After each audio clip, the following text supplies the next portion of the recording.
I don't live near anywhere that sells pen refills for the pens that I use. And I started getting sick of having to buy online all the time.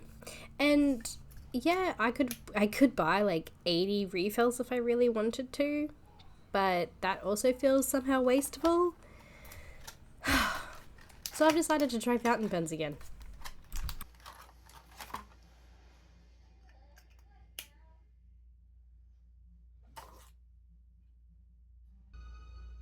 I've had fountain pens before, but they've never really stuck. And I think I'm going to be a little bit more successful this time around because my journals have changed.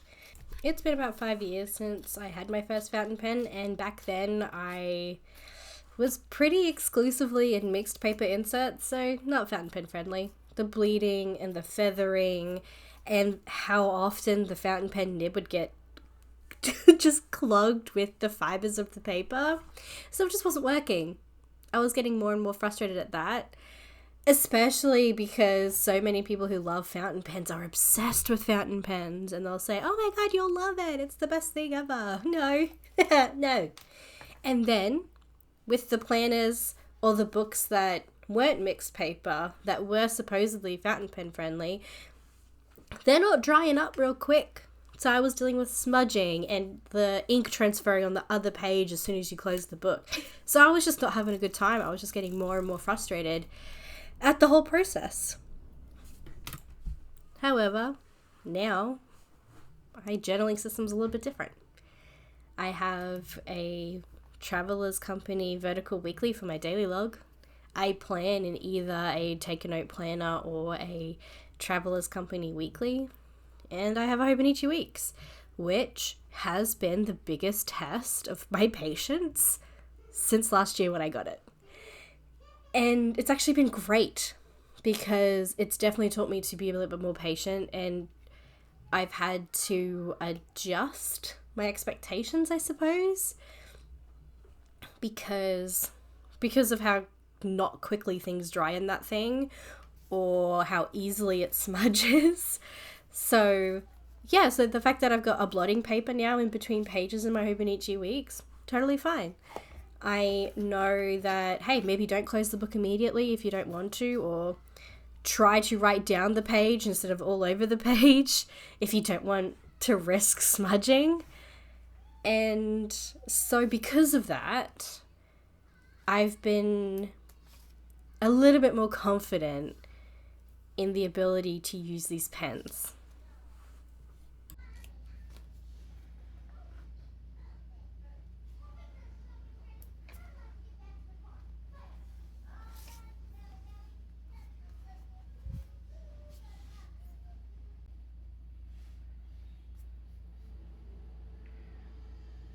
I've had these pens for a little over a week now, and so far so good. I've actually been really enjoying them. I'm still getting used to the size of them. I do prefer a bit of a smaller barrel size, but everything else has been working really nicely. I inked the fine with a brown, so I've been using that exclusively with my vertical weekly, and the extra fine with the black. And I've been using that in my Take a Note planner and my Hobonichi Weeks. And it's been working a treat. I find that the extra fine is very similar in size to the .38 gel pen that I use all the time, the Uniball Signo DX 0.38. And the fine seems to be very similar in size to the Sarasa .5. And which is really good because those are the two gel pens that I use the most when it comes to just general writing. So I'm really actually quite happy with the sizing of that line. How would you describe that? I'm not well versed in the world of fountain pens, so I don't really know all of the lingo yet. But yeah, it's been really good so far. I've actually been really enjoying having a fountain pen.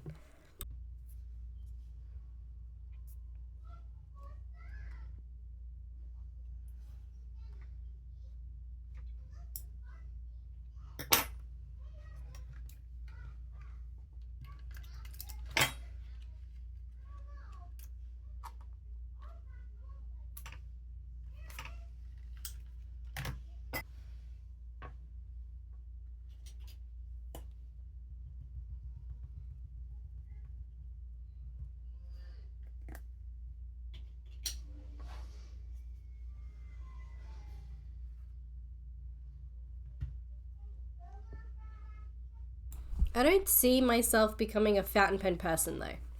I I don't like spending more than $50 on a single item, especially a stationery item I've never used before. Seeing some of like the $400 pens, I immediately look at them and go, too pretty for me. I am so rough with my items. I love them completely, but I'm not precious by any means. I will chuck them in a bag. I will throw them around. And the idea of having to be delicate with a $400 pen just goes against who I am as a person. So I don't see myself doing that. Inks, however, oh boy. They look like potion bottles. How can you not fall in love with inks? They are so cool. I remember years ago, this is such a silly story and a reason why I've set myself a very strict stationery budget now. But years ago, Ty, this is your fault. Ty showed me a ink and she shook it and it did this amazing swirly cloud of orange. I immediately went out and bought it. I could not stop thinking about that ink. Did not use it in a fountain pen. I do use it a lot in dip pens though, because it is a gorgeous color. What's it called? Inferno Orange is what it's called. It's a Diamine. Is that how you pronounce that brand? See, I'm such a pleb. I have no idea. But it's still one of my favorite things that I own because it looks like a potion. So I can see myself getting sucked into the ink side of fountain pens really easily. But at the same time, I've got a very strict budget when it comes to stationery these days because of the fact that I randomly bought a potion-looking fountain pen ink for absolutely no reason.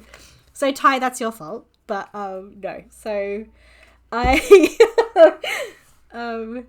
I don't see myself going too crazy though, because the reason I got the fountain pens is because I wanted to save a little bit of money when it comes to the refills, especially for the workhorses like my planners and my daily lugs, the pens that I use all the time, every day, constantly, just to make it a little bit easier on myself. So yes, I don't see myself going too crazy, but hey, you never know. I've seen other people get bewitched with fountain pens and it might come for me still, but not today. Not this day.